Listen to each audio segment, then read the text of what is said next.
Time now for ITV exclusive on the toxic culture at ITV with former Dancing on Ice super judge and This Morning regular Jason Gardiner.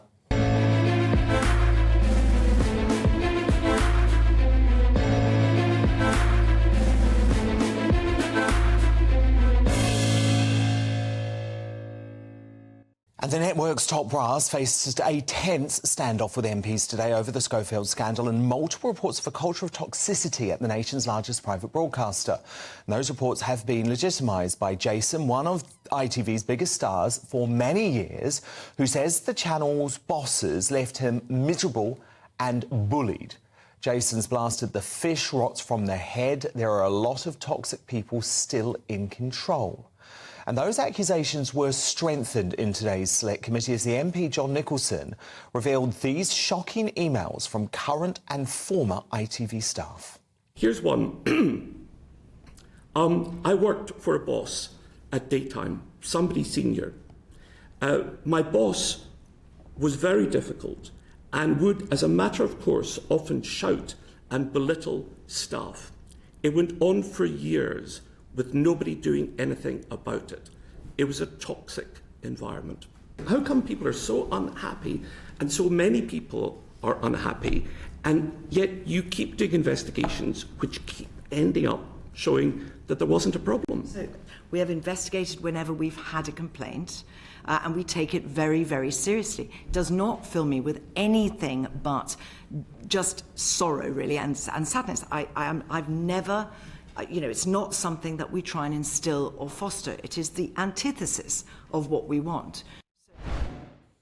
Jason, it's so great to have you on the show tonight, but I know you're very angry about those responses from Carolyn McCall and also the Director of Television, Kevin Lygo, aren't you? Well, I mean, absolutely, Dan, and thank you for having me on, by the way. I think it's really important that as many of us who have been experiencing these abuses of power and are no longer necessarily associated with ITV, we are in positions where we can actually tell our stories because we are still, not under contract there. And I think that's a very valid point that I wanted to clear, where that Kevin Lygo says that we've got some grievances or axes to grind. That's not the case. I am doing this because I feel like that even after watching this subcommittee today, especially with the responses that Dame Carolyn McGill and Kevin Lygo were giving, that actually they haven't really learnt anything from the past. And in fact, it just seems as though it was just all the same sort of talk and no real action that has sort of improved situation at ITV. Certainly, I know that my grievances precede Dame Carolyn McGill's tenure at ITV, but certainly the executive producers and some of the senior executive producers that are still at ITV, particularly with Dancing on Ice, which is where I had most of my problems, they are still there. Yeah, because Jason, you say ITV treated you as a commodity, and that's something that Caroline Flack's mother said very recently in regards to the treatment of her daughter.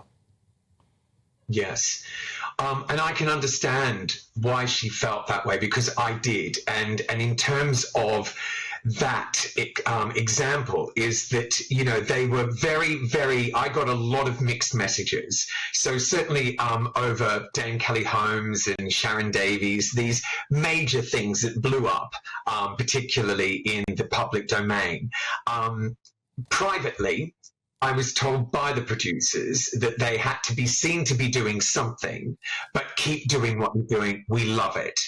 So I, of course, keep doing what I'm doing, and then getting a lot of, heat, particularly as social media sort of started ramping up and that whole phenomenon took hold. But certainly in terms of Ofcom complaints. Now, Ofcom, interestingly, always ruled in favour of me, saying that I did nothing wrong. So in that sense, I didn't break any Ofcom regulations. So what ended up happening was that a lot of this scandals were created by ITV Press and were allowed to play out and run because they enjoyed the publicity that it was bringing to the show, but it was always at my expense.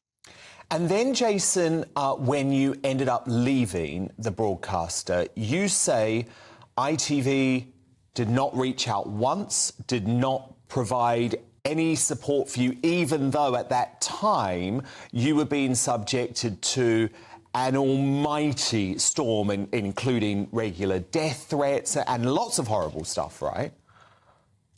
I mean, it was awful, Dan, and this is what really I can't put this together with what they said today in the subcommittee inquiry, was that I left under a lot of duress. There was obviously it was a big media scandal. Certainly other shows were waging in on it. Piers Morgan was having a go. The Loose Women were having a go. And so it just became very, very ugly for me.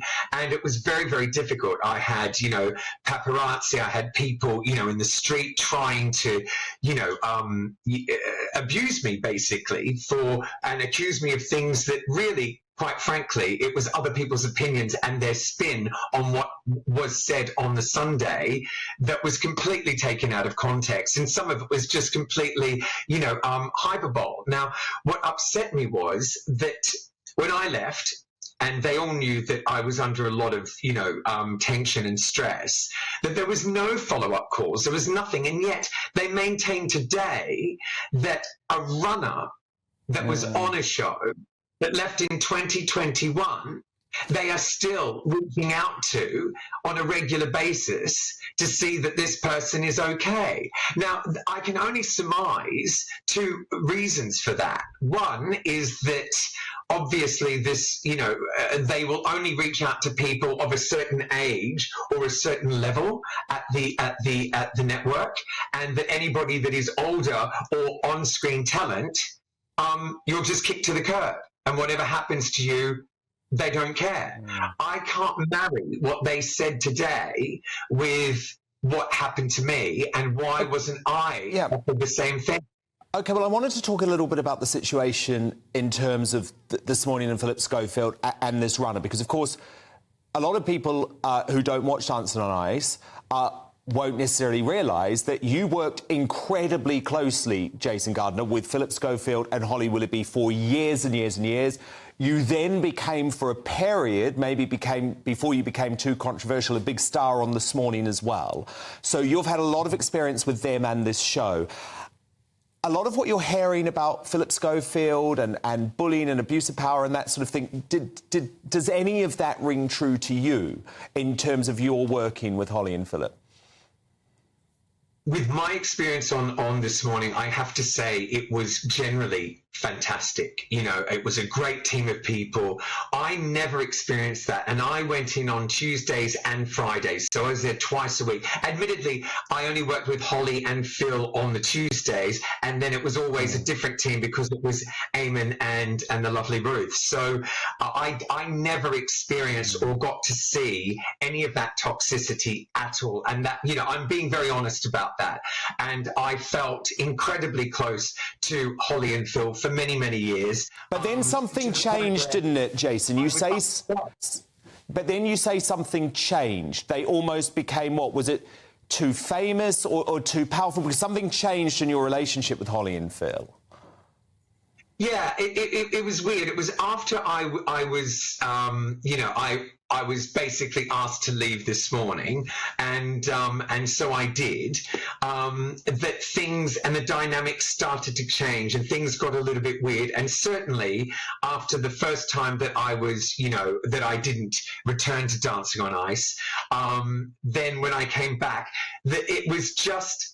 Everybody had called. Everybody was a little bit unsure of, why I was back or what it was going to be like. And so there was a real difference in how everybody was treating me. And, I didn't care because, I knew why I was back and I had a job to do, and I stayed incredibly focused. But yeah, the tensions it changed, and that's why and then when I these didn't understand exactly why that had happened. And then these rumours about Phillip and the runner are spreading through the industry, and I believe you confront Phillip about it?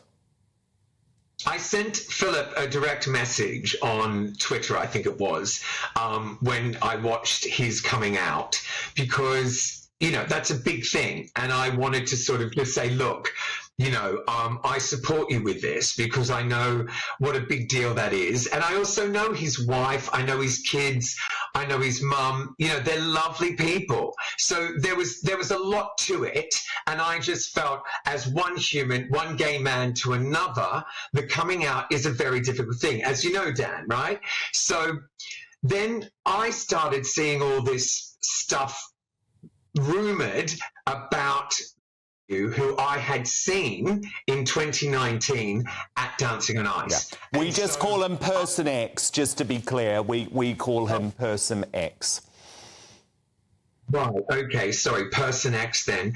That I'd seen Person X at Dancing on Ice, and so I was horrified. I was like, this is awful what's going on, you know? So I sent Phillip a message just saying, look, you know, I support you in coming out, but are you aware of these other rumours about you and Person X? And I just want to know, is there any validity in this? And he texts back seriously with a question mark, which I found really odd, that would be the response that you would give to somebody that is obviously, that you've worked with over 10 years together, that is another gay man, that is somebody that has reached out to you to just sort of say, look, are you aware of what is being said online? I was genuinely concerned because I thought, you know, if this is malicious rumor, this could really negatively impact his life and his family's. And, rewind, fast forward 3 years, and that's precisely what's sort of happened. Mm. And Jason, is it true that you say you would rather be homeless than return to ITV to be miserable and bullied again? That's how impacted you were by your experience there. I mean, I think, you know, let's put it into context. I think that was, you know, that was an off-the-cuff remark. It's not intended to be serious, but what it was to highlight was that in its current form, and after all that I've been through, and you've got to remember there's been lots of abuses of power with me, particularly the humiliation of making me have to apologize on another program this morning to Sharon Davis about comments that I made in a show on Dancing on Ice, which is completely unrelated, before my fashion item. Otherwise, I was told that my tenure at Dancing on Ice and This Morning would be in question. So, you know, I've had a lot of ultimatums. I've been pressured, I've been bullied, and I have been, I think, mistreated when I've just been doing my job, and they have played with me time and time again. And people will say, well, why did you go back?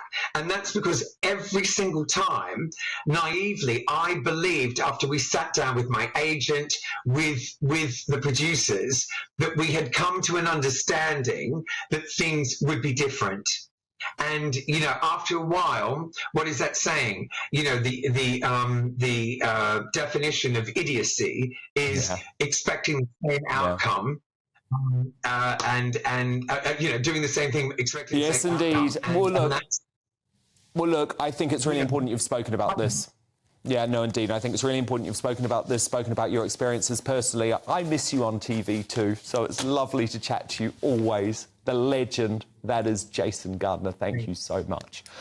But in a statement, ITV's Chief Executive Carolyn McCall said, I want to reassure you that as a producer and broadcaster, ITV takes its responsibilities around duty of care and speaking up seriously and has robust and well-established processes in place which allow anyone who works with us to raise concerns that they may have anonymously.